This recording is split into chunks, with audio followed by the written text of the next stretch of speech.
Hello guys, आज मैं बात करने वाला हूँ 2019 में एक मूवी के बारे में जिसका नाम था केसरी। और इसके अंदर दिखाए गए अपने सारागढ़ी का बैटल जो ओरिजिनल में लड़ा गया था 1897 में। और इसमें जो लड़े थे वो एक तरफ थे अपने 21 सिख जो थे अपनी ब्रिटिश इंडियन आर्मी में, और उनके सामने थे 10,000 अफरीदी। इसमें दिखाए गए कैसे वो 21 सिख ने उन 10,000 अफरीदियों को सुबह से लेकर रात तक आगे जाने ही नहीं दिया, और जिस वजह से उन्होंने वहीं पे हार मान ली थी और वो वहीं से पीछे चले गए थे। मूवी स्टार्ट होती है, दिखाते अपने इशार सिंह को which was played by Akshay Kumar, और दिखाते हैं वो हवलदार होते हैं अपने पूरे सिख रेजिमेंट के। और सामने से दिखाते हैं क्योंकि वो ब्रिटिश इंडियन आर्मी के लिए ऑफिसर है, तो जो ब्रिटिश आर्मी का जो हेड होता है भाई उसको ये अपने इशार सिंह बिल्कुल भी नहीं पसंद, क्योंकि उसके हिसाब से जितने भी अपने इंडियन है वो बहुत ज्यादा डरपोक है, फट्टू है। बट जो ये अपना इशार सिंह है इसको लड़ना बोलना बहुत अच्छे से आता है, तो कहीं ना कहीं ब्रिटिश आर्मी को अपने इशार सिंह की स्किल्स पे बहुत ज्यादा डर लगता है। उसके बाद दिखाते हैं जो ये अपनी पूरी सिख रेजिमेंट होती है इनको पोस्ट कर दिया जाता है गुलिस्तान फोर्ट पे, जहाँ पे अपने इशार सिंह के साथ अपने 20 सरदार और होते हैं। वहीं पे दिखाते हैं कि वो एक ऐसा फोर्ट है कि एक साइड अगर तुम जाओगे तो वो पूरा अपना वो इंडिया वाला पूरा अपना वो ब्रिटिश कंट्रोल्ड एरिया है, और दूसरी साइड दिखाते हैं सामने आ जाता है अपना अफगानिस्तान। तो बेसिकली जो इनका ये गुलिस्तान फोर्ट होता है ये बिल्कुल बॉर्डर का काम करता है। फिर उसके बाद दिखाते हैं भाई अफगानिस्तान में एक औरत होती है जिसकी बिना कंसेंट के उसकी शादी करवा देते हैं उसके पेरेंट्स एक अफगानी के ही आदमी से, और वो औरत भागते भागते अपने गुलिस्तान फोर्ट पे आ जाती है। वहां पे अपने ब्रिटिशर्स उसको अंदर एंट्री करने से अपने इंडियन टेरिटरी में आने से मना कर देते हैं कि देखो वो तुम्हारी कंट्री का एरिया है, वो तुम्हारे साइड से उसमें हम कुछ नहीं कर सकते। पर भाई अपने इशार सिंह इतने दिलदार होते हैं, वो उस वुमेन की हेल्प करते हैं, उसके साथ अपने अफगान के टेरिटरी में घुसते हैं और उसके पति को मार के उस औरत की जान बचा लेते हैं। और इधर दिखाते हैं भाई जब ये चीज अपने ब्रिटिश एरिया और ब्रिटिश वाले लोगों को पता चलती है तो इस वजह से वो बहुत ज्यादा दुखी होते हैं। बट दूसरी साइड मतलब दुखी नहीं होते, बेसिकली वो बहुत ज्यादा गुस्से में होते कि इसने हमारे ऑर्डर्स नहीं माने। और दूसरी साइड दिखाते जो अपने अफगानिस्तानी है, अफगानी जो अपने अफरीदी है, वो इस बात पे इतना ज्यादा गुस्सा आ जाते हैं कि एक इंडियन ने हम पे हमला कर दिया हमारी टेरिटरी में घुस के, अब हम सीधा उन पे हमला करने जाएंगे। उसके बाद दिखाते हैं जो अपने ब्रिटिश के लीडर्स होते हैं वो एज अ पनिशमेंट अपने इशार सिंह को अपने गुलिस्तान फोर्ट से ट्रांसफर कर देते हैं अपने सरीगढ़ी फोर्ट पे। जब वो वहां से ट्रांसफर लेता है तो उसको पता चलता है कि यहाँ से जो अफगान का बॉर्डर है वो बहुत ज्यादा करीब है। बेसिकली ऐसा मान लो कि अगर उन पे हमला होता भी है तो जो पूरा फोर्ट होता है वो आधा आता है अपने अफगानिस्तान में, आधा आता है इंडिया में। जब वो एंट्री लेता है उसको पता चलता है यार इसका कितना बुरा हाल कर रखा है।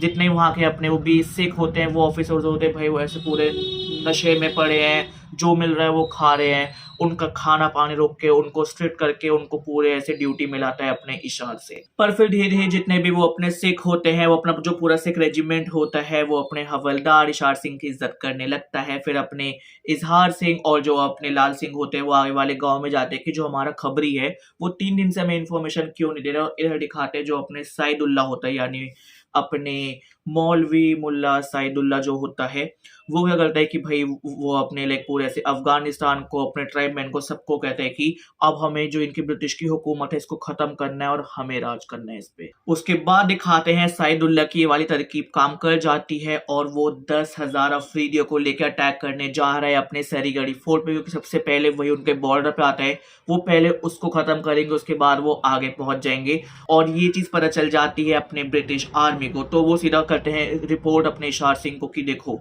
तुम सिर्फ 21 हो और तुम पे हमला करने 10,000 अफरीदी आ रहे हैं, तुम एक काम करो सरीगढ़ी फोर्ट को छोड़ दो, कोई नहीं हमारा थोड़ा एरिया जाएगा कोई नहीं, बट एक काम करो तुम अपने लोगों को लेकर इसको फ्री करो और पीछे जो ये गुलिस्तान फोर्ट है तुम इस पर आ जाओ। पहले तो अपना अक्षय कुमार यानी अपने इशार सिंह सोच रहे होते हैं, उसके बाद वो कहते हैं नहीं, अगर हमने इनको आज अभी यहाँ से आप आन दिया तो फिर उसके बाद ये जो हमारे इंडिया का एरिया ये और कम हमसे ले लेंगे और हमारा और फिर आगे भी इनको रोकना मुश्किल होगा। तो वो इशार सिंह के साथ बाकी से 20 सिख और डिसाइड करते हैं कि हम 21 लोग लड़ेंगे इन 10,000 अफरीदियों से। और पहले और जो उन पे हमला करने आ रहे उनका होता है एक राजा जिसका नाम होता है अपने गुल बादशाह खान। तो पहले अपने गुल बादशाह खान अपने इशार सिंह से बात करते हैं दूर से कि देखो तुम चाहो तो इस जंग को यहीं पर रोक सकते हो, तुम खुद को हमारे हवाले कर दो या तुम यहाँ से भाग जाओ, हमारी जो दुश्मनी है वो ब्रिटिश लोगों से है, तुम इंडियन से नहीं है। बट यहाँ पे वो कहता है कि चाहे तुम ब्रिटिश को मारने हो, फिर तुम किसी को भी मारने हो, बट तुम जिस जमीन पे आ रहे हो वो तो हम हिंदुस्तानियों की है, तो ये हिंदुस्तानी जमीन तो हम तुम्हें यहाँ से नहीं छीनने लेंगे। तो अपने गुल बादशाह खान कहते हैं जैसा तुम्हें सही लगे, और वो फिर सीधा उन पे हमला शुरू कर देते हैं। उसके बाद इनमें आपस में जंग शुरू हो चुकी है, और जो अपने 10,000 अफरीदी होते हैं, चाहे फिर वो साथ में सैदुल्लाह हो, अपने गुल बादशाह खान हो, इन सबको लगता है कि ये तो 21 है, इनको रोकने में दिक्कत नहीं आएगी। बट लड़ते लड़ते वो अपने 21 सरदार उन पे ऐसे भारी पड़ते हैं। वो कहते हैं ना, एक सरदार 1.25 लाख लोगों के बराबर, तो यहाँ पे तो 21 सरदार थे और वो सिर्फ 10,000 लोग थे। वो शाम तक लड़ते रहते हैं। पहले वो वॉल पे चढ़ते हैं, वो बम फोड़ते हैं, मतलब वो पूरी अपनी वो टेक्निक लगाते हैं। बट एक एक करके अपने सिख भाई भी शहीद होने लगते हैं, और जो उनमें सबसे ज्यादा यंग होता है उसको अपने इशार सिंह कहते हैं। तुम एक एक करके यहाँ पे सबका नाम लिखते रहो, हम सब अमर होने वाले, हम यहाँ पे शहीद होने वाले हैं। फिर जब उनकी वॉल टूट चुकी है, उनके गेट टूट चुके हैं, अपने सैदुल्लाह, अपने जितने भी अफरीदी हैं, गुल बादशाह खान है, वो एंटर लेते हैं, और जो अपना इशार सिंह है, क्योंकि उसके बाकी के लोग मारे जा चुके हैं, वो बिल्कुल घायल वहां पे पड़ा हुआ है। और उसमें भी लड़ते लड़ते अपना इजहार सिंह पूरी ऐसे वो तलवार निकाले था जो उसने गर्म करने के लिए रखी हुई होती है, वो उससे भी काट रहा होता है, मार रहा होता है। बट एक घायल इंसान 10,000 लोगों के आगे, या शायद 9,000 बचे होंगे, उनके आगे क्या ही कर लेगा। फिर जो वो बिल्कुल मरने वाला होता है, वहां पे सैदुल्लाह और अपना गुल बादशाह खान आते हैं, और वहां पे वो गुल बादशाह खान कहता है कि तुम्हारे जैसा जाबाज और योद्धा मैंने आज तक नहीं देखा। तुम चाहो तो हम तुम्हारी जान बख्श सकते हैं, तुम्हारा इलाज करवा के, बट तुम्हें क्या चाहिए? तो यहाँ पे अपना इजहार सिंह कहता है तुम मुझे मार दो, क्योंकि बाकी सब तो मर ही चुके हैं, मुझे उसकी कोई दिक्कत नहीं, पर हाँ तुम मेरे से एक वादा करो, कोई भी हमारे पग पे हाथ नहीं लगाएगा, ना ही इसको कोई उतारेगा। गुल बादशाह खान कहता है मैं अपनी जुबान का पक्का हूँ, और आज से तुम मेरे दोस्त हो, ये मैं वादा करता हूँ, कोई किसी के भी पग पे हाथ नहीं लगाएगा।